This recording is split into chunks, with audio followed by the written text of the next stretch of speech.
बहुजन विकास आघाडीने पालघर लोकसभा मतदारसंघामध्ये राजेश पाटलांसारख्या चांगल्या तरुण सुशिक्षित उमेदवाराला मतदान या ठिकाणी उमेदवारी दिली आहे।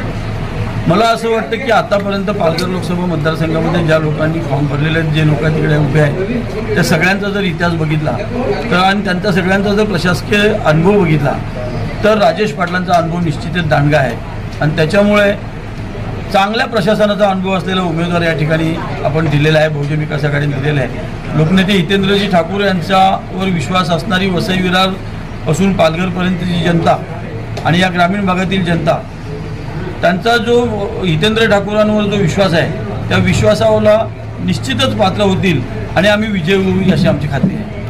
दुसरा एक आरोप असा होता की आपण भाजपसाठी ही निवडणूक लढत आहात आणि एक बी टीम म्हणून त्यांचं काम करताय, अशा पद्धतीचा एक आरोप केला जातो। तर नाही, हा तर निव्वळ अपप्रचार आहे। आम्ही भाजपाची बी टीम म्हणून काम करतो हा अपप्रचार आहे, परंतु आम्ही तुम्हाला निश्चितपणे खात्री देतो की ह्या मतदारसंघामध्ये 6 विधानसभेचे मतदारसंघ येतात। या 6 मतदारसंघापैकी 3 मतदारसंघ आमच्याकडे आहेत। असं असताना आम्ही बी टीम कशी असू शकतो? आम्ही ए टीमच असायला पाहिजे।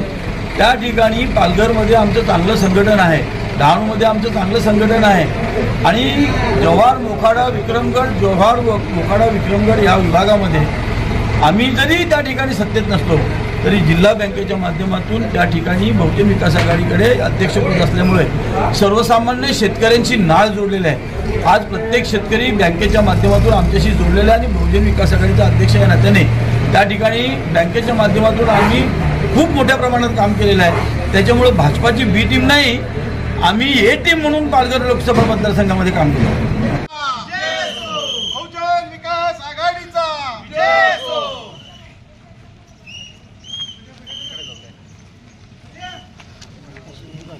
हितेंद्र ठाकूर आगे बढ़ो, हम तुम्हारे साथ।